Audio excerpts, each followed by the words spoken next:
And good evening, YouTube and Twitch. It's SyN Broadcasts on a Sunday evening for a brand new series.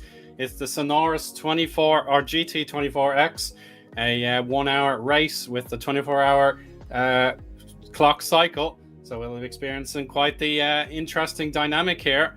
And I'm delighted to be joined here by Kieran Redman. So Kieran, how are you keeping?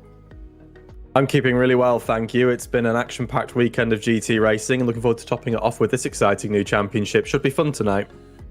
Absolutely. So this is the second round. Unfortunately, we couldn't quite broadcast round one 2 weeks ago at South City, but Kyoto Ring Sportscar promises to really bring these GT cars out for a real challenge here. So yeah, we're bang on time and raring to go just after the qualifying session, which we'll discuss in a moment. And here's a look at the track map itself, the brand new Kyoto spec. We've got Boothie, turn 8 into the oval, turns 9 and 10 there. We'll be cutting off it though pretty quick though for Spoon, and that corner coming up there turns 12 and 15, but plenty more. As you can see there, Sector 3 starts to straighten out a little bit. And then the very first complex there, turns 1 through 4, should really make this an invigorating race for sure. So, and the 7.8 kilometers, 4.8 miles for 1 hour.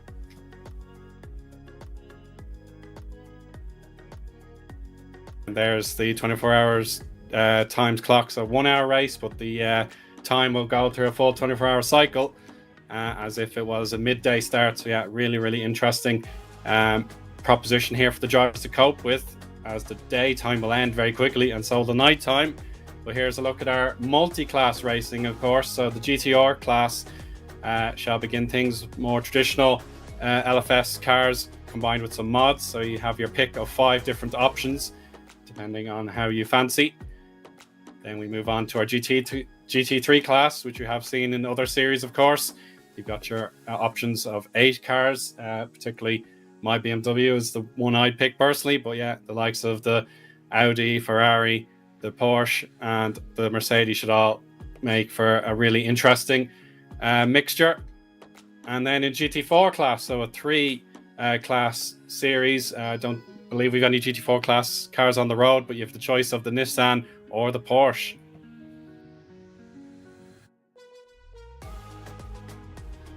And now a quick look at our Drivers' Championship. It's number 313 SyN on top in the I believe this will be GT4 class with it, with Highwatt, Wow, or this is GT3 class. So yeah, GT3, we've got Ton on top with a maximum 25 points for the win. Highwatt, Wow, and J Paolo, the other 3 drivers who have registered a scoring position. So yeah, still wide open there.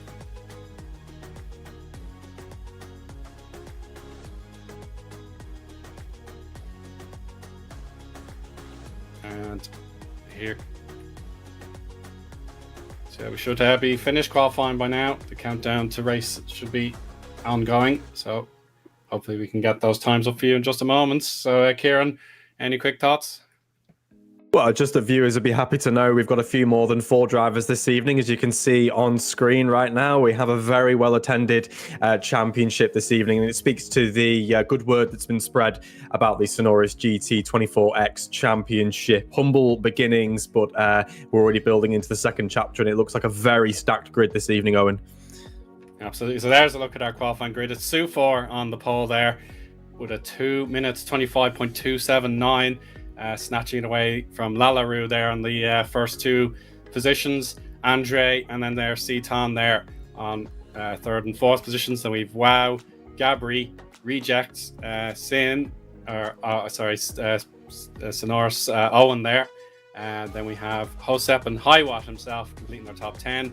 Skyfall, Sanma, Criminez, AK Destroyer, Valenzies, Joka, Emmanuel, Ray, Ortiz, and Petranas complete the top 20. And we've got one of the GT R class cars there by himself. It's Frank at 2 minutes 39.17. And then towards the back of the grid, we've got Javi Vela and Chris 14 there. So a little bit outside of the 107% rule there, but hopefully all is clear to go.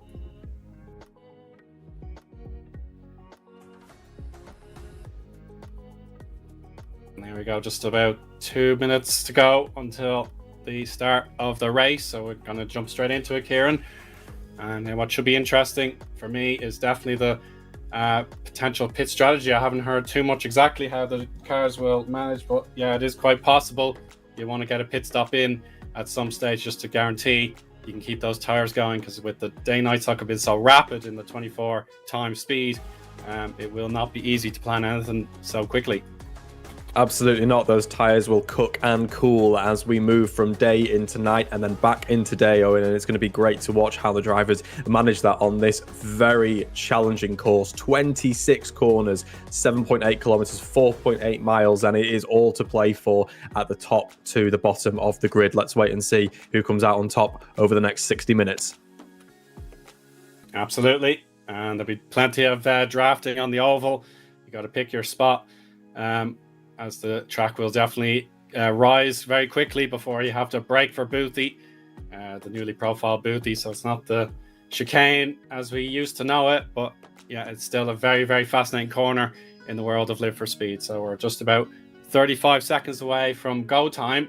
So everyone needs to be summoned on the grid, race control, warning everybody just to make sure they're on circuit and prepared. And yeah, definitely the gravel traps can catch people out very easily if they're not careful. Or it could be a little pause though.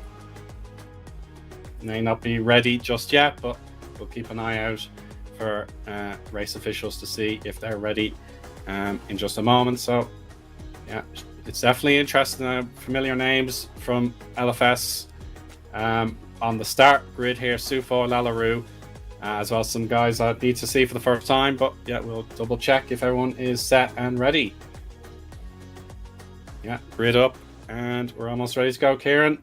So I'll let you have this start if everyone is set and ready to go. So countdown timer will be 1 hour straight away. So Kieran, good luck. Let's see what happens.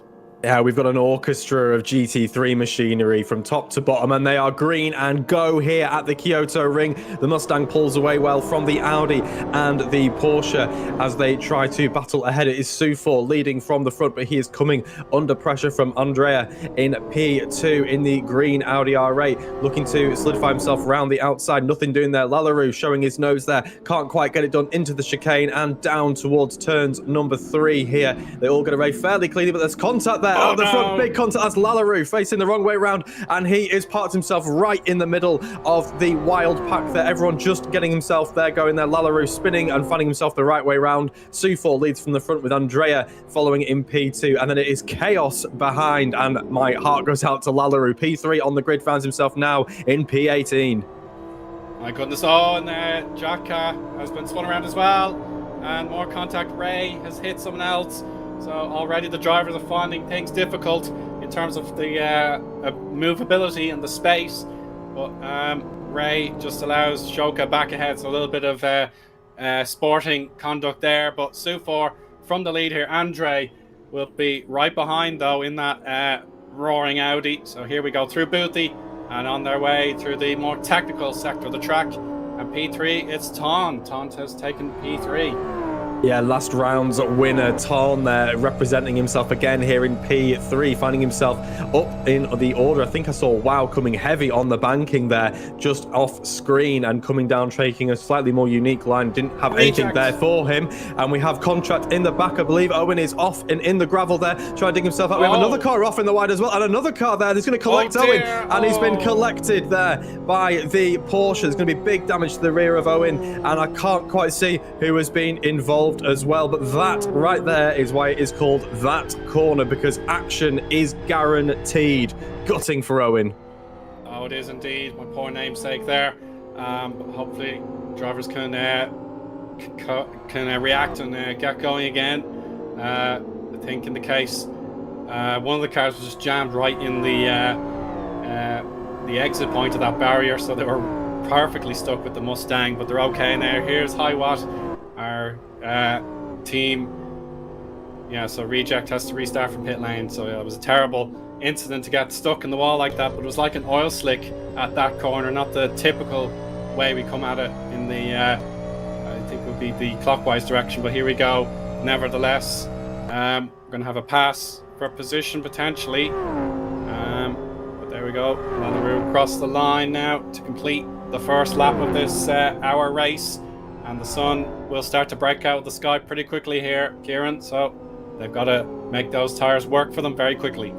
They really do. It's a full 24-hour night cycle in the 60-minute race. It's more like DTM rather than multi-class endurance racing, but with the obviously the effects of big punt there. Can't quite see who that was. I think it was Igor. There, he's placing it the wrong way, and Joker there, I believe. Yeah, just there. Igor's spinning himself around there, trying to dig himself out of the grass there, and he is off and moving. Maybe a bit of lag at play there, but very unfortunate. Two very lazy spins there for Igor and Joker, and that has was put pay to their races. This is the tricky thing. Your race can come undone by one mistake. One mistake and your race can be completely done. And Joker has quite a bit of damage, we are hearing, and Igor is not looking great either with damage to the right front of his vehicle. But both of them will push on, probably going to opt for repairs, but it does put pay to their pit strategy. We have a little bit of lag going on there as well. We've got Valencias there as well, and Zacharias. They're fighting for position as they come round the banking, Eoin. Yeah, so watching out on the outside line there. Valenci's just having a little peek to see what he could do. But here's AK Destroyer, P8 for the Synoris team here. So a chance for home field advantage potentially. And his teammate Highwatt is just watching to see what goes on behind. So not too bad of a start for these guys. They've climbed up a few places, if I recall correctly. Yeah, the intervals are going to definitely be all over the place just to start things. But as the race develops, we'll get more consistent gaps for you. But Sufor is just half a second ahead of Andre. So, and a mistake there has allowed Lanaroo through an AK Destroyer here, Kieran. So already these cars are really spitting out a lot of severe slides and spins. So yeah, they've got to be really careful. Yeah, we're 5 minutes in and fatigue looks like it's already seems to have set in. Clearly the sun climbing over the horizon there is causing some effect to our drivers. But this is it. You're pushing sort of flat out for the first 60 minutes. Obviously still cold tyres, not quite up to temperature just yet. Full fuel loads. These cars will be slightly tricky to handle, of course. When these cars go, they go big style. But at the front, a man who is leading from the front, Sufor, has been fast from the start. But Andrea in that Audi R8 seems to be crawling all over the back of him. Again, it's front engine versus mid engines here. Old GT3 versus new GT3 here. And two very, very quick drivers. 0.3 seconds, the gap between Andrea and Sufor. Sufor in the purple Mustang. Andrea in the green Audi R8 as they head through that turn now and they look to position themselves on the banking. Will Andrea opt to sit in the draft and find himself floating around, or will he go for a different line? No, keeps it low to the apron, as does Sufor. Seems to be that the Mustang has legs on the Audi R8 there, Eoin.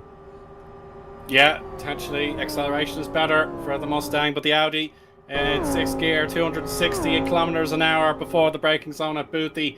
It goes to show perhaps the Audi has that little extra boost in the slipstream, and we'll see Ton, who has the fastest lap now that we're getting full lap times in. He got a 2 minute 26.9 to set the new fastest lap, so three-way battle for the lead. We've got Wow a little bit far behind though. We could potentially reel that in later on. So there we go, carefully through that corner. Very nicely done by our race leaders.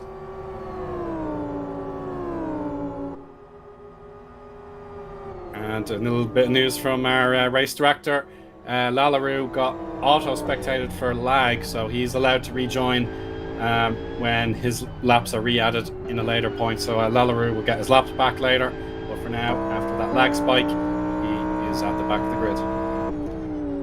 Nearly 7 minutes gone on the clock, and it is Sufor leading as we ride on board with Andrea, the second place man there as well. Both of these drivers putting themselves head and shoulders above the field, with last round's winner Torn there running in P3, ever lurking, ever present in the background. Has some distance there that you mentioned there, Owen. Wow is running in P4 with Hossop in P5, Skyfall P6. Series organizer Highwatt is running in P7 with AK Destroyer up into P8. Crimmins P9 and Valenci's in the 10th position. Well, we've taken a moment. Maybe we'll try and calm it down a little bit, but that Mustang is looking mighty, Owen. Absolutely, yeah. Sufor's now got his proper rhythm going here. New personal best, I believe. Not quite the fastest lap just yet, but a nice solid lap time. And with Andre really breathing down that rear spoiler, that fancy rear spoiler on the Mustang, there's no time for rest whatsoever. So we're now in the daytime. So we're really flying through things in just 8 minutes of action. And there we have it. Andre is just doing whatever he can here on the lap, the 4th lap of this race, to find a way through. But Sufor not too fast. Oh, Andre's gone a little bit wide there. That's going to be Ton, championship contender here. Ton will be able to slash that gap down to 1 second. So little error from Andre, and that's given Sufor the impetus to run away. Yeah, Andre's there testing the suspension quality of his Audi R8 there, but going to gather it all back up on to the black stuff, and Kim's to push on, but he has lost about a second there and has opened the gap to Torn here as well. The opportunity now presents itself for he can sit in the draft in the slipstream, which means Andrea is now very vulnerable to last round's winner Torn, and obviously current championship leader, Owen. Let's not mistake ourselves. Yeah, exactly. So now things have flipped on his head a little bit here. So we have Audi versus Audi through that corner again, and Andre misjudges it this time, and that's a simple pass. So for the first time in this race since the first few corners, we've got a change in the top 3, and it's Ton who takes P2, and he's on his way to battle Sufor in a little while if he can keep this momentum going. Yeah, Andre seems to be very, very fast, but a little bit wild as well, maybe pushing for 101, 102%, except it's biting him on this occasion. He's going to have to reset, calm it down, and find his rhythm again in his vehicle. But again, ever present, showing the nose to Torn, who we ride on board with there. And now Andre, we ride on board with, apologies, now looking at the front at Torn, target locked, and he is trying to hunt him down. Going to try and bring the heart rate down from those 2 very small errors. Obviously, very lucky to get away with it. He's only lost 1 position, but it's the time lost to the leader. He's lost about 2.5 seconds, and I'm hearing in my ear, I wasn't expecting it. I did compare it more to DTM, but we have traffic ahead of our leaders there. A very damaged looking Porsche there just being overtaken now as well. Born is coming up to the back of that vehicle. I think it's Javier there who will try and stay well out of the way of the leaders, does not want to interrupt this race, and Torn dives for the inside apex there, as does Andrea. Both get through there nice and cleanly. I think there's been a slight compromise of the line there, and we've got Javier is off there, just about gathering it up again, not falling into our leader's path there. We have some very fast drivers at the front, but plenty of chaos has happened at the back.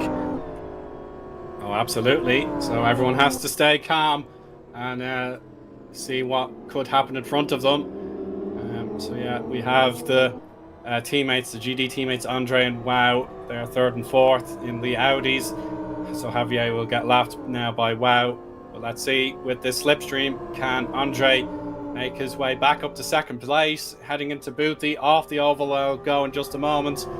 Let's see how they fare. So another oval banking to negotiate here. Oh, beautiful camera shot now. He's gone for the inside line into Booty, but he's gone a little bit too hard. And Kieran, that's an example of just a little bit too much excitement, as you were saying there. He waited a little bit too long to brake, and he loses that opportunity for 2nd. 10 out of 10 for ambition, but I just think he got sucked into the slipstream there of Torn. I think almost like he pressed the brake where he was expecting to brake, and the car just carried on rolling forward. He was thinking that corner of that apex is gone, it's gone, it's gone, and it's in my rear view mirror. But lucky again not to lose too much time, but that's 3 mistakes over the last 2 laps for Andrea, and his possibility of victory is slipping away. Needs to calm himself down, get back on the tail of Torn, and obviously try to work his way back up to the rear bumper of Sufor, who now finds himself 2.5 seconds ahead of the 2nd place man. Yeah, you can see our leaderboard. We've got Mustang, Audi, Audi, Audi, Audi, Mustang, and then we have Hiwatt there in P8 in his own Audi, before we finally get to a Mercedes in P10, I believe. That's Valenzies who has a Mercedes. So it's basically a Mustang versus R8 kind of contest at the moment. And that's no problem for Sufor. He's pulling a little bit away now. He's looking pretty strong.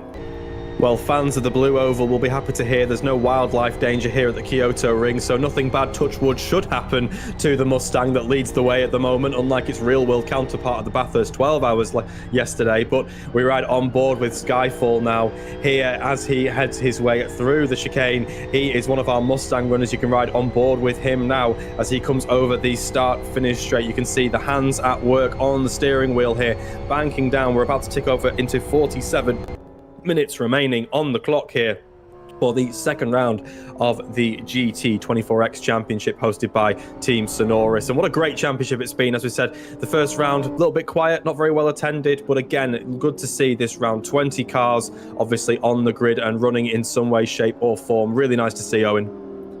Oh, for sure, Kieran. It will go to show that a brand new series, it can certainly be a struggle to get it off the ground, but when you can advertise it properly and get the broadcast to show exactly what goes on each and every Sunday that we're scheduled to present from the next couple of weeks onwards, then yeah, it really does help brand new and existing players get involved and have a go in this series. So now Andre, one lap from that outbraking maneuver, he's able to pick a spot this time, and he's about 3.5 seconds off the second place man Ton at the moment. So Javier, now that he has been lapped, he's gone into the pit lane to serve that mandatory pit stop. A lot of drivers getting out of the way early, but these leaders, and he's done it again at that corner. So there's probably a setup issue when that car turns hard to the left. It's just not gripping the road properly, Kieran, so that's something he has to cope with until he can pit. Yeah, could be some setup issue here. He's also got big understeer in this Audi R8, which again, not uncommon for a car like this. Obviously rear-engined, it does have the mid-engined, apologies, was have the tendency to understeer off into the distance, but again, maybe just a slight setup issue, something for him to review in the pit stops. And we'll have to obviously look at his tyre management as well, because again, he's pushing for all he can to try and catch up and make up distance, but for every 10th he's gaining, he's losing half a second for these little mistakes. Again, that's 4 in 3 laps, and Andrea is holding on to the podium by a thread. But if he keeps making these mistakes, Wow in P4 and Hossip in P5 will find themselves coming up to his rear bumper, and that pressure will not go away. It will simply increase. Absolutely, and field spread is pretty significant at the moment. I haven't spotted any obvious battles. You can tell by the interval. Perhaps Jimenez has a chance to battle AK Destroyer, and then Ray is fighting to unlap himself at the moment. So he has actually managed to overtake race leader and get his lap back. Oh, sorry, he's overtaken Valenzi to try and get his lap back. So yeah, even if you're outside the points at the minute, it's Formula One style points in this series, depending on your class. So 10th gets 1 point. So if you're outside the top 10, you're going home empty-handed in your class. Oh, that's a huge incident there. Ortiz has barrel rolled after contact.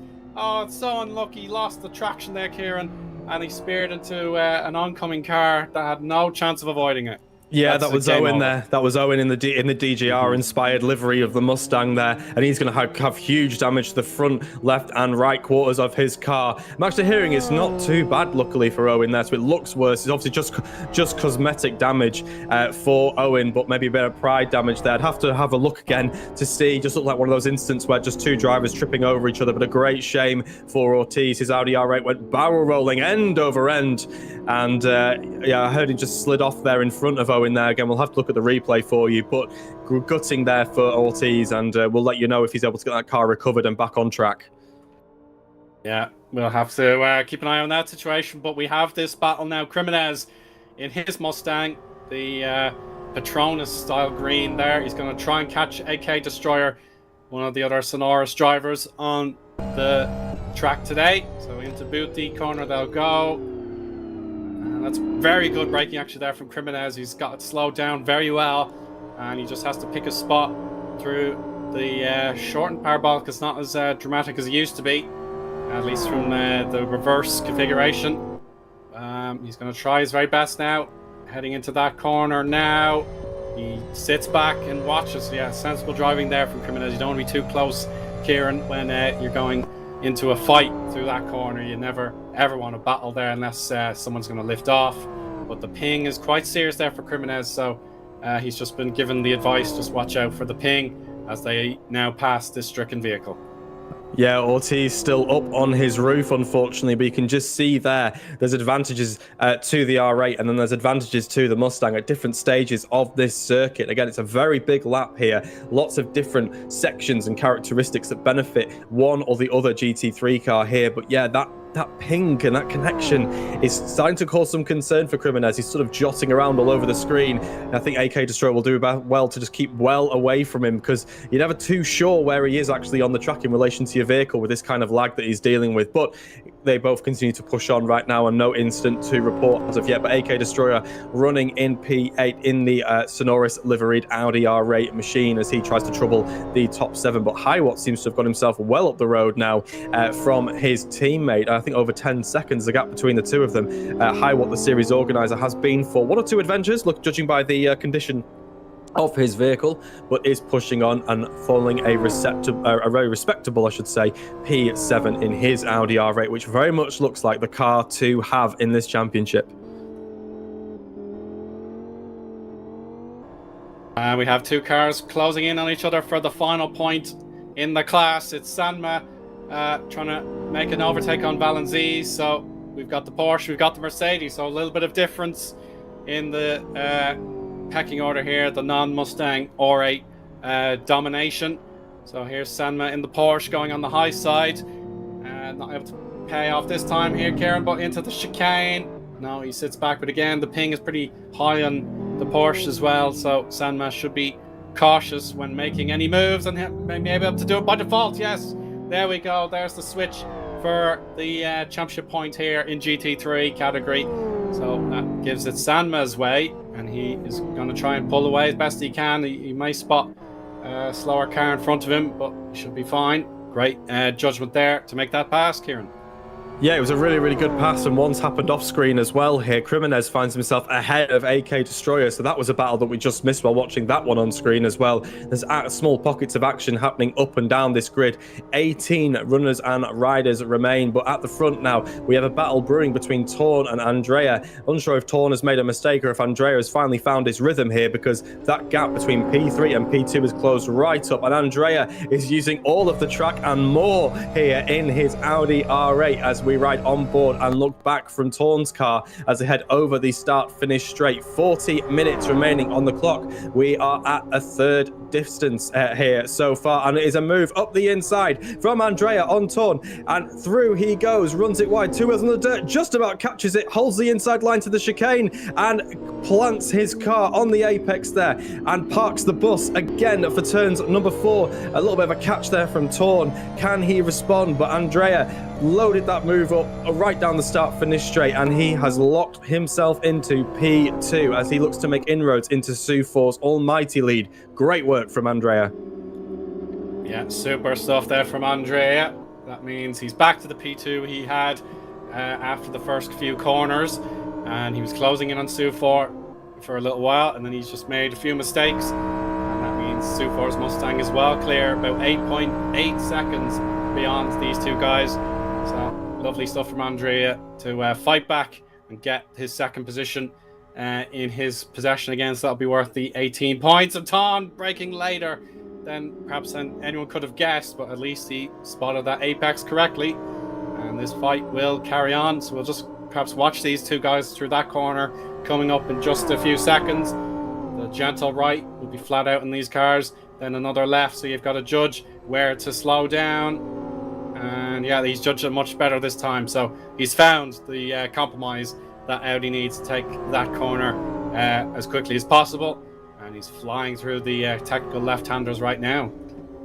Must have been some kind of mediation between Andrea and his Audi R8 while we weren't looking at his progress, because he's taken that corner far better there now as he continues to push on and already opened the gap up to 0.6 seconds to Torn there. So again, can only assume there must have been some mistake, and I apologize, 0.8 seconds now the gap. Andrea has really got his head down in this Audi R8, and both are working in great unison. Man and machine locked together as we ride on board with Torn Torn, who again is no slouch. He's our current championship leader, and while Small attended that first round, he was the man on top, and he is looking to solidify his position at the top of the standings and still scoring very good points for running in P3 and not being all that troubled by P4 downwards. So again, Torn can afford to maybe do a bit of lift and coast, bit of tyre management here. It's a long race, there's a mandatory pit stop as well. So again, he can come in, take the limited fuel, take some new tyres and take the fight to the top two. But again, just keep himself nice and calm. But at the front, Sufor is lapping some more slower moving traffic, but he has been so untroubled. We haven't looked at him for most of the race. He was our pole man, had a great start, solidified that position in the first couple of turns, and has very much then just gone about his business, Eoin. Very calm and collected here from our leader. Oh, for sure. There was definitely that anxiety at the beginning of the race. You never know what could happen to you around the Kyoto Ring. This sports car configuration KY7, it's been christened. So yeah, you just never know in the first few corners up until the oval when things can go your way or not. But he's been absolutely faultless so far. Now that we're in the brimming sunshine of Japan, he can definitely concentrate as if it was a regular race. But towards the end, the final 10 minutes, I'd say that's when we'll get back to the darkness and figure out which driver has balanced their setup the best, their pit strategy. As Lallaroo, for example, is now coming into the pit, so he lost all those laps with the lag spike, and he'll try his best to fight back as best as he can. But from pit lane, you have to still serve a time, even if his car was given a full rebuild by being spectated. So it still has to be mandatory stop, even if the game forces you into the garage for a brief moment. Yeah, we've got quite sizable gaps between all of our runners and riders at the moment, and you can see there on screen we have Skyfall in a very nice livery there on the Mustang, plodding on very nicely. He is currently running in P6 at the moment, 4 seconds adrift from the 5th place Hossip, and just behind him is series organizer Highwatt, who's going to be grinning ear to ear, no doubt, Eoin, about the attendance of this round. As I said, new championship, and it's very difficult to start something like this. You know, so many great things happening on Live for Speed right now. So many great championships, and we have the privilege of covering many of them, and really exciting to see another endurance style championship starting here. And again, a really unique prospect, 60-minute almost semi-sprint feature race style format in a 24-hour cycle, so you will get the day into night running. So again, something quite unique here from Highwatt, so credit to him for organizing it. And not only has he organized a great championship, he's running pretty well in it in P7. Oh, for sure. Yeah, having to balance admin work plus needing to practice to drive yourself. I'm sure a handful of drivers can sympathize with that fact. It's very, very tricky to do both roles, but he's certainly embracing his chance to be a series organizer for the first time in this 1 hour format each second Sunday, I believe it is. So great to have him fighting for some points to get him further up the championship, or just trying his best to stay close to Ton, who now has to adjust to being P3 again. And there we go, through the oval banking they'll go, and Sufor will enter Booty, so that goes to show how far he's ahead by. There we go, Ton with the halfway point almost here. It's 26 minutes nearly. So yeah, Booty's the entry into the oval nowadays. So there we go, nicely executed there by our top three. They're all looking very, very settled now, as we have just the 34 minutes to go, so we're getting close to halfway.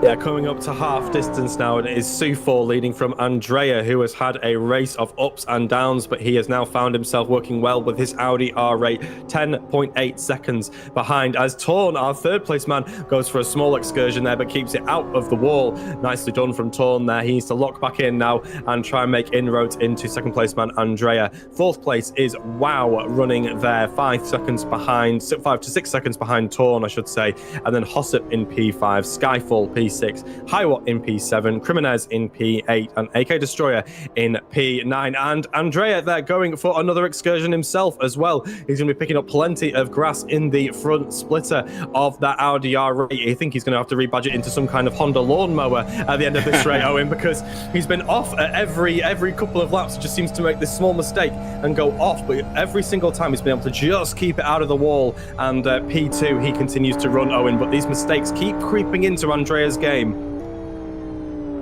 Yeah, they do, which is unfortunate, but that was better now. You can look from Ton's perspective on the start-finish straight. We'll be on lap 12 for the leaders now, just crossing the line to confirm that. So should be an approximately probably 27 lap race on this current form. Not too shabby for 1 hour. And there we go, Andre just getting the car slowed down through the chicane. Goes quite high on the AstroTurf there, but he can hit the apex correctly, knocking down one of the bollards though. Race officials won't be too pleased to have it to retrieve that bollard and put it back in place, but what matters to these guys on the podium positions in the GT3 category is that they can just keep these tires and fuel loads ticking over until it's their scheduled stop. And there we go, 28 minutes now with 32 to go. And we'll be witnessing a close battle perhaps for the second place in a little while if Ton can regroup. But at the moment they're very evenly matched in the sector 1 split times, 42 seconds for both. Pit strategy will no doubt play a factor into this as we approach half distance now. Do you want to put, you know what your car's going to handle like over a half an hour stint? Do you come in, change the tires, refill the fuel load, push on and look to avoid some incidents?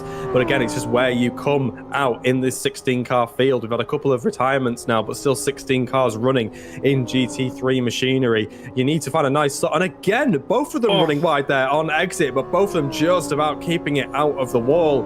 God, these splitters are going to be hanging on by a thread, Eoin. Yeah, the underside of these cars, you want to make sure they don't get logged on the ground and start sparking. That can be very, very dangerous, particularly on the front splitter. If you cause yourself problems with damage, then yeah, the car can actually dig into the road surface and it becomes undrivable at that stage. So the Audi especially can see just how low to the ground it is on the front side. Any bent axles or any such problems with the front end can result in the bodywork bending downwards, and that'll mean you're almost certain to fail to take a particular corner. As Cremonese, you can see that car struggle with the ping, but these precious points worthy of P9, you still get some points. He just has to keep fighting through this lag and make sure he gets to the end as best he can. He's got that time advantage over Eoin, so yeah, he just has to stay safe and he'll get some points. Well, P9 is 2 valuable points, and that car is looking rather battered and indeed very bruised, but 2 points is everything in a little 5-round championship, and Cremonese will want to hang on to those 2 points as much as he can, but it's whether his connection will allow him to, because his ping is bouncing him all over the Kyoto Ring. Yeah, I can never feel comfortable when the lag is especially high. You just don't know when it'll let go for too long, and that'll force you into the main menu, or else in this server it has the auto spectate function that's able to catch these particularly troublesome cars out and put them away for a little while before things calm down. But there's a lovely overhead sight for Sufor now heading into the infield now, and he has plenty of room to work with. Shouldn't be any real concern for him for a little while at least before more blue flags. And he's hitting high speed traps there, 205 kilometers to one of our speed traps there. So this car is absolutely tuned to the max here, and Sufor has been very, very impressive. Well, someone's left the gate open, and the horse, or the Mustang in this case, has indeed bolted. 12.3 seconds ahead of his nearest challenger. Sufor is in something of cruise control, but still pushing. Again, maximizing every entrance and exit. You can just see here the nose pitching and diving in, hitting the apex, running the corner wide as well, but keeping it all the time within the track perimeters. Andrea and Torn have had obviously several excursions over the last 32 minutes of this race as it's ran so far, but Sufor continues to run faultlessly here, and look at the speed he's carrying through here, and he doesn't have to push this hard. He is well in control of this race, but he's just running his race really, really well. Strategy working oh so great for him, and he will start to build a margin and try and find a nice little gap for himself to slot into should he decide to pit in the coming minutes. Yeah, I'm certainly thinking if you're Wow or Hostep on the periphery of the podium, maybe pitting next time by would be wise, just because you have a chance to get an undercut going. And Reject is taking that advice on board. He's trying to find the box, and at the third time of asking, he does make it. So Reject, who would have been a contender for a huge score after his excellent qualifying, he was obviously knocked down by a big accident. And there's Ton, as a matter of fact. So Ton is the first major protagonist to go into the pits, Kieran. So we'll watch him with interest to see what strategy he's on.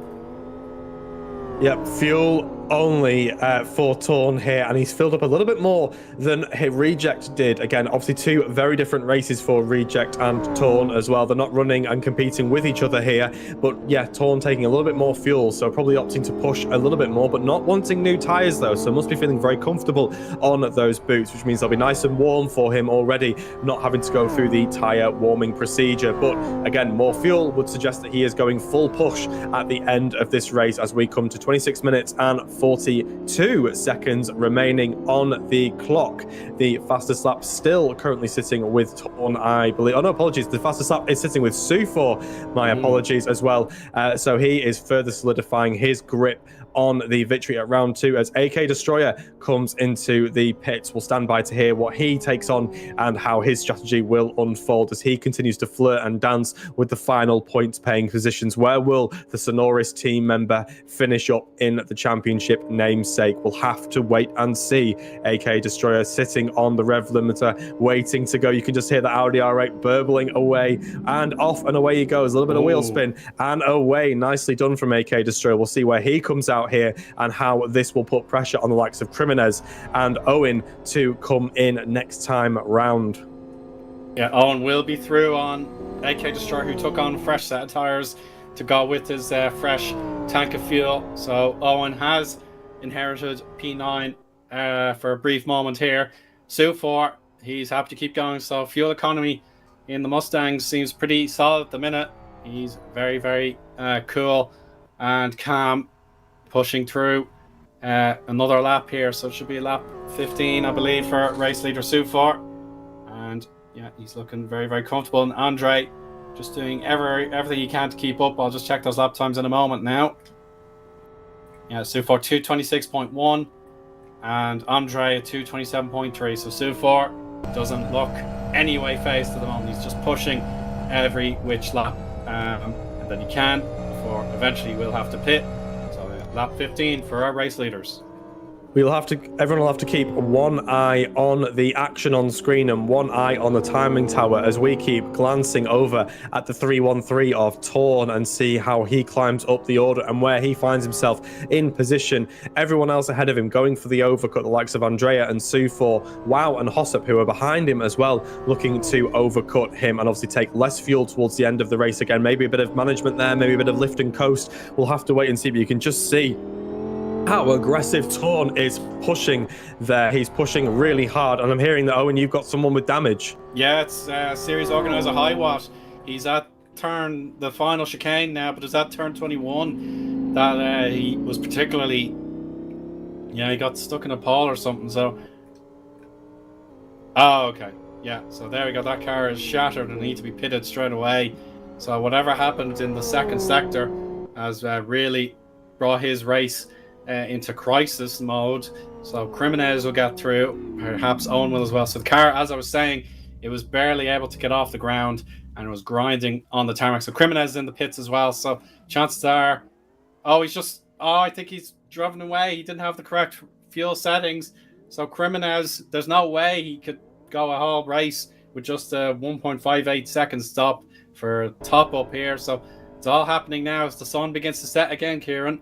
So yeah, drivers starting to panic. Yep, we are having something of the twilight blues here for several drivers in question. Obviously, Hiwatt, the big offender there with a huge damage to his car. He's going to have a long pit now as he waits to repair his stricken Audi R8. I'm assuming he'll get fueled up and maybe even some new tyres. We'll have to wait and see. But Hiwatt pulls away. Again, new boots on his Audi and a full tank of fuel for him as our leader, Sufor, peels into the pits, nice and calm as you like, as he finds his box and comes to a very gentle stop right on his marks. Oh no, just pulls forward ever so slightly. He does have a bit of time to play with, nothing wrong there at all. And second place man Andrea elects to follow the leader and come into the pits himself. He finds his marks and stops right on cue there as well. Wow, also into the pits as well. So this is set off something of a chain reaction here, Eoin, as Wow comes into the pits. Andrea pulls away from his pit box there, just exiting stage left. And he has picked up a drive-through. I can't believe it. Another mistake has creeped into there. The chink in the armor of Andrea, throwing away a potential podium here. He finds himself P2 on the road. Torn has elevated himself up and ahead of Andrea. The strategy working well for him. But Andrea has a drive-through to settle here. So any hopes of a podium could have been dashed in that one moment, Eoin. Yeah, Ton is actually behind. He didn't overtake, but the podium's in jeopardy now for Andre because Wow is in range to benefit. Hostep is going a bit longer now, so we're in full night time with 21 minutes to go, and so Lallaroo cannot endure this race any longer. He was already at the back anyway, so I'm afraid we're down to just the 15 runners in this solo class. As it turns out, we don't have our GT or anymore. And Hiwatt's mistake was he dropped a wheel at turn 20 or 21 and speared into the wall in all probability, so that's what has cost him. So Kieran, it's really all happening now. What looked like a fairly stable battle for the trophies, first, second and third, it's gone all ends up now, and it's given Hosep a bit of belief as well as Wow. So it's really all happening. It certainly has. I believe the script, we were about halfway through finishing it, and then someone decided to rip it all up. It's anyone's game now. Sufor continues to lead from the front. He's our antagonist, our main man on the move. Ooh. Getting all very sideways there, deciding to be a bit flamboyant for the camera. He must have known we were speaking about him, but he continues to push on in his race. But second down, it's anyone's game. Torn running in P4. Look for him to elevate himself ahead of Andrea when he serves that drive-through penalty. Wow as well could find himself elevated from P5 up to the podium positions. Hiwatt, despite his obviously big excursion off screen, has found himself running in P11, but still opportunities to get into the points playing positions there as well, pushing for everything it's worth on the new boots on his Audi R8. He will be quick, no doubt, in the closing stages of this race as we head into the final 20 minutes of the round number 2 of the GT 24X Championship, as we have one car, I believe, maybe peeling into the pits. I didn't quite catch who that was. It was Hosep there diving into the pits from P2. He takes his scheduled pit stop. Andrea elevates himself ahead for a while, and 2.3 second pit stop for Hosep there. So he's going long here. A lot of lift and coast for Hosep there. So he's elected to take very minimal fuel, and a very different strategy here for Hosep. We'll have to see where he ends up in the final run of this race, Eoin. Yeah, I suppose perhaps Kriminez did leave the pits as soon as necessary. It was a deliberate choice to have a quick splash and dash. So yeah, I suppose if two drivers are going for that strategy, then it seems valid to me, not a mistake. So I apologise to Kriminez. I misread his plan. So Hosep, he believes there is a podium within his reach here if he can push on with the low fuel setting. No need to change the tyres. So he'll have to be absolutely perfect from this point on, as Andre, with that penalty hovering over him, he will be pushing with everything he's got to make sure that penalty will take as little time out of his race as possible. But the sooner he takes it, the better, because then he'll have as much time on the circuit as required to make up that time again. And let's not forget, this is not a slow circuit. This is a high speed, very high speed circuit. As Andrea goes for another excursion there, he's going to have a career as a groundskeeper here at Kyoto Ring if he keeps going the way that he is mowing the lawn here. And I've got Highwatt looking to make a move, but I'll finish the point on there as well. Obviously, going for a lift and coast strategy here at the Kyoto Ring requires great discipline, as a big close up under brakes there on Highwatt, looking to get on fighting terms with the Mercedes of Valenzi's, who has ran this car in other championships as Valenzi's as well. But Highwatt is looking to push on and get on fighting terms with him, looking to dive up the inside, but Valenzi's elects to pit and comes under brakes now. Can he get it stopped? It's swirling around. We will wait and see if he got on the pit limiter, lights ablaze and flashing, and it looks like he got that stopped A-OK and right on his marks. Every margin gained by Valenzi's in that pit stop. And he's under 4 seconds for that refuel time, so he's another driver looking to just get straight back out on the road, making sure he has enough fuel to get to the end with the mandatory requirements served. So one of the few non-Mustang and R8 contenders for the points. He'll have to push on very hard, and AK Destroyer's been put into the garage for lagging, so he'll get his lap back hopefully when he can rejoin. So that shakes up the order a little bit. Benefits for Eoin and Criminez in particular there, as AK Destroyer loses out his long run. And of course, I don't know if he made his pit stop in time. I have to double check that, but if he didn't pit, then he would still have to serve a pit stop to fall within the rules. So a remarkable piece of bad luck there for one of our Synoris drivers there. AK Destroyer has to rejoin now, which he has done. It's not just him that's had the problem here from the Synoris clan. All three of our riders have had some kind of issue. Eoin has been involved in, I think, 2 pretty significant incidents, and it's amazing he's still running in P7, but you wonder where he could have been if he'd been fairly incident-free. And of course, Highwatt finding himself the victim of that very big collision with that pole and having to take extra time in his pit box to get his car run and repaired. It's all falling apart for the Synoris team here at their championship namesake here at round number 2 at the Kyoto Ring. But one man who is finding himself incident-free is Sufor, the man on your screen right now in the lovely purple gradient faded to white Mustang. He is doing great work at the front of this championship, and he has had both hands on the trophy since this race started, and it's not looked in question at any stage as we're about to tick over to 15 minutes remaining. Can he keep it clean and incident-free for the remainder of the time? We will have to wait and see, but 15-second his advantage to second place man, groundskeeper Andrea. Yeah, he's got a good gap so far over the grass cutter, so we'll see how things can develop. Highwatt will be lapped next by Sufor on current pace, and Ton is demanding Valenzi's move out of the way where safe to do so. And of course, it's not very safe at this part of the track, to be honest, Kieran.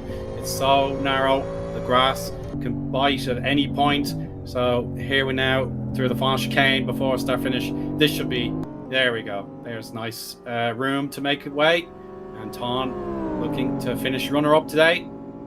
He is through, and Andre serves his drive through right now. So wow, his teammate is coming. Let's see if the positions do indeed change. Here we go, this is it. There we go. Wow, for the first time tonight, he's on the podium. Can he hold on, Kieran? Yeah, I think Hossip might even get him as well here on the straight. It's going to be a drag race to the exit of the pit box, and Andrea just about getting into the chicane ahead of Hossip, but he is going to be under pressure from the 5th place man there. Looking back here, Andrea has, well, he served his penalty now, which is good. He can now crack on with his race and go hunting for the likes of Wow and Torn, who have managed to elevate themselves ahead of Andrea, thanks to his mistake that found himself taking that drive-through penalty. Yeah, so no more mistakes for Andre, just ahead of Hosep. That'll be a little bit of a relief, because the Fagmasters driver will have no team loyalty. But wow, if it comes to it, they could certainly have a fair fight and compete for that podium with honour. So, wow, we'll just see him take Boothie corner now. Andre pushing on, using all that barrier to maximise his turn in. And now Josep just unlucky there to catch one of the Porsches in traffic there. He should be okay to push on. I think that might be Zacharias getting lapped. Yeah, it was Zacharias getting lapped there, who again is pushing on at the bottom end of the field and looking to get a result here at the end of the race. More experience gained for him. But Josep here pushing on, running in P5, is going to pick up very good points for his first round in the championship here for the GT24X round here at Kyoto Ring. But Sufor continues to grow his advantage, nearly 20, well, over 21 seconds. It's just ticked over now to second place man Torn, who finds himself a few more seconds ahead of third place man Wow. But that is where the battle is going to be between Wow and Andrea, the final spot on the roster. Andrea, you would feel, is the faster of the two drivers, but he is certainly more reckless. We've seen him on the green more than the black tonight as well, but Andrea continues to show great pace, and when he can put a lap together, my word, he's one of the fastest on the field, Eoin. Oh, for sure, Kieran. You can just see him now heading through the final few corners. This will be turns 24 into 25 and 26, so lots of work for the drivers to do. He's again taunting fate there. The car thankfully had enough grip to hang on in there. Perhaps more aggressive setups at the rear would end up spinning like a top there, so he's okay. 2:41, not a representative time with that drive-through penalty, but definitely sector 3 looked very strong, and he's doing whatever he can to try and claim back that podium with time remaining. Just 12 minutes to go now. We've flown through this race, but there's more to come for sure. Yeah, Andrea's treating this like F1 drivers treat track limits at the Red Bull ring. Hey, what track limits, sir? My wheel was, of course, it was on the line. Yes, that green bit of grass, of course, counts as track. I absolutely believe in that 100%. You can't quite believe, in terms of maximizing his entries and exits, how much Andrea is taking, but more so how much he's risking every time he pushes these boundaries and flirts with them. He's either getting the absolute maximum out of the car, or he's overstepping the boundary and costing himself time. And over these mistakes, he's made that 2.67 advantage that Wow currently has would certainly have been eroded. In fact, it's fair to say that there may have even been the shot at victory tonight for Andrea. But c'est la vie, it's happened now. It's all about trying to get on the rostrum, trying to get some silverware, bronze specifically. If he can get on fighting terms with Wow, we'll have to see how both the teammates handle it. But let's not forget, it's that age-old adage here in motorsport. The first person you want to beat is always your teammate, particularly when you're both running in the same machinery. Whoa! Oh, now that's taking that corner to the limits. One way to lap somebody. It's just use the entire grass to make sure you're able to safely overtake. But that was dangerous from Andre. Can't believe that worked. I think you might fancy a career in rallycross as well. Never mind being a landscape artist, that's for sure. But he is pushing every boundary and risking everything he can. But again, that gap is closing and closing and closing. He is getting closer to Wow, who currently runs in P3. And this is what I'm saying. Andrea is no doubt the faster of the two drivers, even if he is taking one or two liberties with the track limits. Again, something for the organisers to consider. But Andrea is taking all of the risks right now, and he is flirting with disaster at every corner, every apex, every entry, and he's absolutely fabulous to watch because it's heart in mouth stuff, and it's 50-50 as to whether he wins it or, more than likely, bins it. And Ray is just about to exit the pits here. You'll just spot the Mustang. There it is. So he will be lapped safely as he will have the blend line to obey, making sure he doesn't break that penalty. So he will have a slot in with Valenzies, but Valenzies will lap him, so that's okay. And Andre, his last lap at 2:26.8. That is exceptional work here, and Wow will have to work very hard to counteract that, as he's getting very, very close now, just 2 seconds in it. Andre is a man of many talents. I've cited him as a landscape artist. I've cited him as a groundskeeper. I'm now citing him as a potential Formula Drift compatriot there, with all four wheels drifting round one of those turns there. He's pushing for everything he can. Andrea 1.5 seconds behind. Wow, that advantage has halved with 9 minutes to go, and the odds do not look in Wow's favour. But having said that, this win it or bin it mentality from Andrea has cost him several times tonight, and he is on for a result that arguably could have been better, but no doubt wants to finish with some silverware, and we'll have to see how he does when he catches up to the rear quarter of WoW, because as our most famous commentator said, it's one thing to catch up, it's quite another to overtake. Here, and understeer for WoW this time, and that could be all she wrote. And WoW pulls to the side. He realizes it's too dangerous to fight. And Andre is back on the podium after all. He's got time to spare with 8 minutes left in the race. Ton should be too far ahead. An entire pit stop, really, about 22 seconds between them. That's a huge undertaking to catch that up.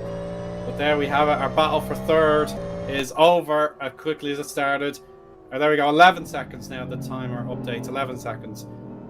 For Andre to catch Ton with, but that's going to be very difficult. But here's Reject. He wants the point for his troubles after the lap 1 incidents caught him badly, and Valenzi is going to do what he can to keep a non-Mustang or non-R8 in the top 10.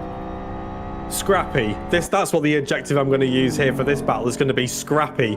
Reject and Valenzi's fighting over one solitary point here for their efforts this evening. Countless hours of practice, 30 minutes of qualifying, and 60 minutes of racing here over a full 24-hour cycle at the Kyoto Ring, and it comes down to 0.2 seconds for the final points-paying position here at the second round of the Synoris GT 24X Championship as they head over the start-finish straight. Reject and Valenzi's will continue their scrap for that solitary point, but WoW here pushes on to P4, thinking what could have been if it wasn't for making that mistake. But he did try the Andrea line, but it didn't come up the way that it did for Andrea, who hangs on to P3 right now as we ride on board with Reject here in the very vibrant red Mustang. Red must mean danger, judging by the front of his vehicle. It's been through a couple of wars this evening, but the blue oval is pushing on very quick here. Can he get on fighting terms with the Mercedes into the turn now? He's looking. That nose is up the inside. There, Valenzi's chops across the front. There's a battle brewing here, Eoin. There is, for sure, Kieran. We'll go onto the hood, or to the roof of the Mustang. He gets the slipstream, but the Mercedes blocks on the high side. We've still got oval turn 3 to go here. So they'll battle hard and fair before they have to slam on the brakes now. Here we go. Who's got the better? It looks like it's Reject. The switchback is denied, and it's a domination of the blue oval and the 4 rings. So poor old Mercedes left behind now in 11th, but Valenzi's, he won't give up just yet. There's still a little bit of time if he can. Oh, and then just I say Reject to the hit into the off-road area. Thankfully, it's no longer a spectate on the spot rule anymore in LFS. He's gone up the hill and out of bounds, so he is not teleported to the pits anymore. He's able to rejoin, but there we go. All the hard work for nothing, Kieran.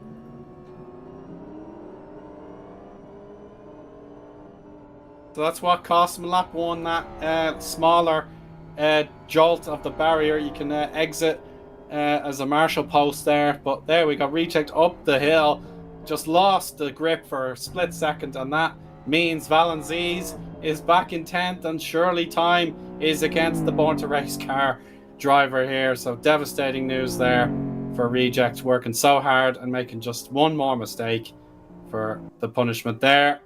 I think Ray will be lapped again by Reject here, so they may be 11th and 12th on the road, but they're not competing for a position. That was the most opportunistic escape road I have ever seen in my life. Reject has to thank his lucky stars that escape road exists, but he nearly went full Dukes of Hazzard up and over the embankment that found itself at the end of the escape road. But my word, Reject finds himself pointing in the right direction, but unfortunately it's all for naught now, because that is points goodbye unless something happens in the final 5 minutes of the race. But what a moment there. Should have been painting a rather controversial flag maybe on the roof of his car as he looked as though shoot for the stars there in his bright red Mustang. But at the front, Andrea, the man that has been all over this track and then some. Mr. Track Limits, the landscaper, Formula Drift star in the making. The man of many careers and many talents finds himself in P3, but also a race of what could have been for him, Eoin. Yeah, there will definitely be a few regrets about what has transpired tonight. But of course, the championship is still young, not even halfway there. I suppose next time out we will cross over into round 3 of 5. So that's when you really need to knuckle down and get to work to make sure you're able to plan for the rest of the season to see if you are a contender for the title or a high finish. But there we go, Andre. He's just pushing as best he can to try and catch up to Tom before the end of the night. 4 minutes or 3 minutes to go, really. So we're almost there. High attrition rate for sure this evening. About 10 cars didn't see the finish line, at least, with 2 laps to go. So based on our estimates, we will get 2 more laps in this race before time expires. So Sufor, with his 2 minutes 25 benchmark, the fastest lap set by our race leader, appropriately enough. That will mean just 2 laps to go. So my estimate was off by 1 there, Kieran, so not too bad. Well, Sufor is going for something of a grand slam this evening with pole, every lap led, fastest lap, and of course, race win coming his way, barring any last-minute excitement for Sufor. He finds himself running in P1, 27 seconds the advantage to second-place man Torn, who will maintain his advantage at the top of the table, but thank goodness Sufor was not attending round number 1 because he is quick. In whatever championship he enters, in whatever car he drives, Sufor is one of the premium drivers on the Live for Speed community, and tonight he has shown his class. There can be no doubt. The master of the Mustang and the one true ruler of the Kyoto Ring. 2 minutes ticks down on the clock, and Sufor looks to take home his victory this evening as he finds himself navigating around lapping traffic. What a night for the man in the purple Mustang. Yeah, without a doubt, he's been seated from that throne. He's held it all night long in the 24-hour time speed race, basically. So the 1 hour sped up by 24 in our environment, and he has really, really proven his skills tonight. So he will have Criminez in front of him. There we go, into turn 21. Oh, and Andre's drive-through penalty ended up speeding again, so he got himself caught in pit lane a second time when serving his penalty. So Wow could end up with the podium anyway, so we'll double check what kind of penalty is going to face Andre, as he won't take the penalty in the pit lane again. So Wow may get the podium after all, Kieran. So final lap, 1 minute to go. Sufor will cross the line just to mark 25 laps. And 1 lap to go before the end. So race leader nearly there. But Wow, he's lost a fair bit of time to his teammate, but perhaps not enough to deny him the podium here. A few lapped cars coming for Wow. But there we go. What a dramatic race for Andre. Full of incident and a few own goals, unfortunately costing himself with the 2 drive-through penalties. Well, Andrea will certainly have a tale to tell his friends and family at the end of this evening. What a race of ups and downs, but certainly a race of what could have been for the man in the Audi R8, who has, well, seemed at times to be the only one that could really challenge Sufor as he comes into the pits now for another drive-through penalty, trying to take all the margin that he can. Heavy on the brakes, Flintstones, feet through the floor to get it to stop, and I'm hearing in my ear that he made it that time, so hopefully no danger of a third drive-through penalty for him. But that is the podium gone. There can be no doubt for Andrea, who finds himself behind Hossup now as well, as he now puts his foot onto the accelerator. P5 is where he sits. Skyfall may pose a slight threat, probably not looking at the distance between the two of them there, but Andrea finishing this race in the looks of things in P5. He'll have to go away over the next 2 weeks and certainly consult the rule book, no doubt, if he wants to mount a full title challenge to the likes of Sufor and Torn in the remaining 3 rounds of this championship. Yeah, without a doubt, Kieran will have to win either round 3 or round 4 to have any potential shout of a title bid, but I'm afraid it just hasn't been the events he would have wished for. So 1 hour and 1 minute. We're almost there. Sufor heading through the final sector at the moment. He's almost secure in that result. And he's just taking each corner as it comes, on board with him again. Big grubble trap on the inside, no problem at all. He's just perfectly composed and ready to take this checkered flag in a matter of seconds. Just trying to rattle through the dictionary for what other adjectives I can use to describe this performance, but dominant just seems to be the only one that comes to mind. Imperious might be a better one as well, as we head through the final chicane now, and Sufor elects to finish this final round of the Kyoto Ring as he comes across the start-finish straight. The clock hits 0, and Sufor wins at the Kyoto Ring. Donuts in the Mustang to celebrate, that is for sure, taking out the 250-meter board, but Sufor can be happy with that. A grand slam for Sufor there. Pole, fastest lap, every lap led, and victory. There can be no doubt Sufor was the man to beat tonight and will certainly pose a threat. Fastest lap on the last lap as well, so had plenty in the tank. That is ominous for the other contenders, as Torn now looks to come across the start, finish straight and complete his race. P2 locked up for him, and the championship position of P1 locked up for at least another round, but he will be glancing over his shoulder, no doubt, as Sufor begins his title challenge. And the rest of our runners and riders continue to cross the line, with Hossop there crossing over now as well to finish up P4. Wow, picking up P3 honours as well. And what could have been for Andrea, the man of many talents, but the pit lane speed limiter is not one of them. P5 for Andrea. He's going to be brutally disappointed with that one, Eoin.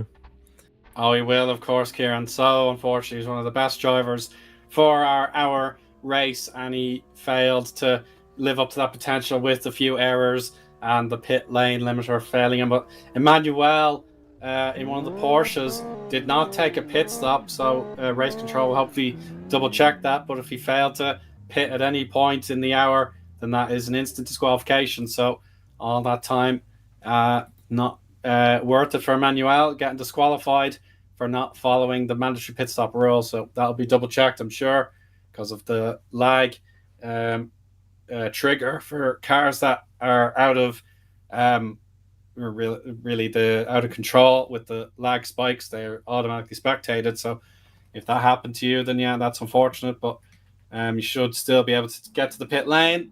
We're just waiting for 2 more cars, I believe, to cross the line. Eoin will four cars actually. So Eoin in P8 is almost there through the final chicane in that Mustang. So it's pretty much a 2-car show for the points. There we go. Eoin will cross the line. Should be credited. Yeah, we've got Destroyer waiting.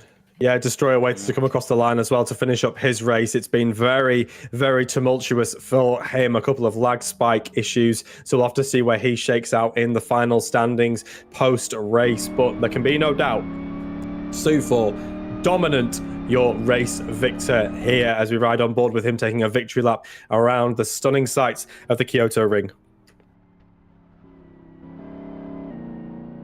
Valencies has lost both his front tires. He's not across the line yet, folks. There he is. His front tires are completely flat. So having to control this beast around such a demanding circuit without its front tires, that's a real tall ask. So those rear tires will definitely scream in pain, while the front tires can barely do any steering whatsoever. So you'll just see him limping to the line now. He won't get a point, but I suppose he can take the solace that he did see the checkered flag, despite this car being in atrocious condition. And here we go, he's almost there now. Daylight breaks once again around Kyoto Ring. And yeah, just take it easy. The car will eventually point in the right direction. And there we go, we have our full list of finishers there. So Reject will get a point after all. And a dominant performance from either the Mustang cohort or the R8 drivers. They all lap up all the points. So remarkable stuff here, Kieran. I'm so glad to see the series well and truly take off now. And yeah, I hope this is a platform to see the remainder of the season go according to plan.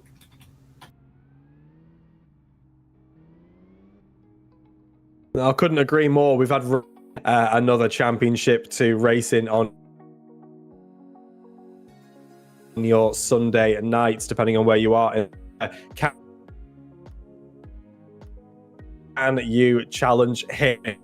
Wins from 34 seconds ahead of Torn, who will maintain his position at the top of the championship. Round 1 winner and second place honours in round 2. Wow finishes up in P3, 48 seconds behind, inheriting that from 5th place man Andrea. Hossett finding himself in a surprising P4 position, probably wasn't banking on that himself there. Great result for him.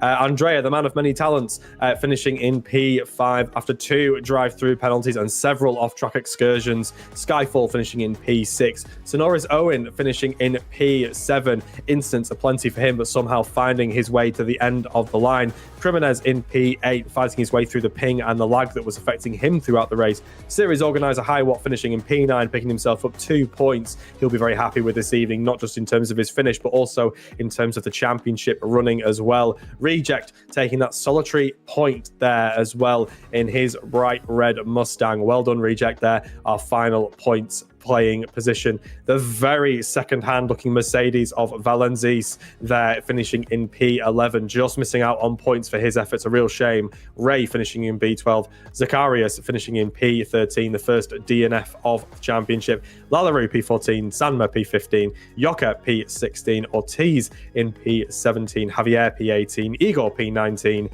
rounding out the top 20 as well. As we head to page 2, a couple more here as well. Emmanuel in P21, AK Destroyer, take that with a pinch of salt, actually may finish in a slightly different position at post race as well. He will get his laps back, no doubt. So AK Destroyer, I don't think he'll be troubling the top 10, but will certainly not be the man propping up the table this evening. Thanks so much, Kieran. That was a great summary of this 1 hour extravaganza here to get Synoris's time as championship hosts well and truly off the ground. So Kyoto Ring, never ever easy, as we've seen today in this sports car layout. The revamped technical corners really proving a challenge. The Boothie hairpin, as it's now laid out before you get onto the oval, is really something to behold.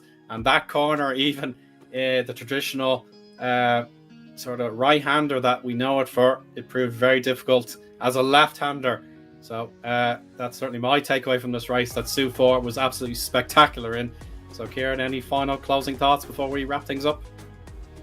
Well, all eyes to the next round, that's for sure. Round number 3 will be taking place at the West Hill International on the 1st of March, and it will be taking place at 7:30 UTC time. Get yourselves onto liveforspeed.net and head to the Synoris GT 24X forum if you would like more information on if you would like to participate. 3 classes of cars, obviously very well attended by the GT3 racing, and you get good quality racing in a really good championship like this. So all I would say is, Owen, is get yourselves down and get it a try, because there's some really good things being built here, that's for sure.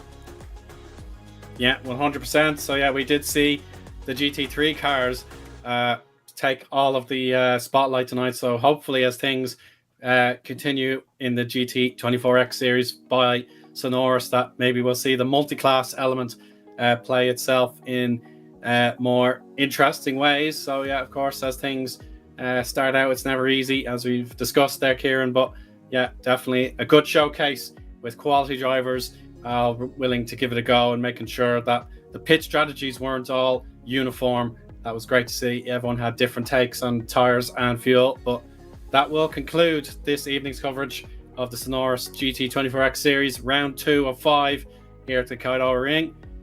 Myself, Eoin Harmon, Kieran Redman, and also our broadcast directors, Martin Kapal and Chris McElroy. Very, very grateful for their contribution as well. But from us, it is a good night and best of luck in the coming week, and hope to see you again for our next streams in the coming days. I believe RTF4 is on Tuesday, so that should be a very exciting one.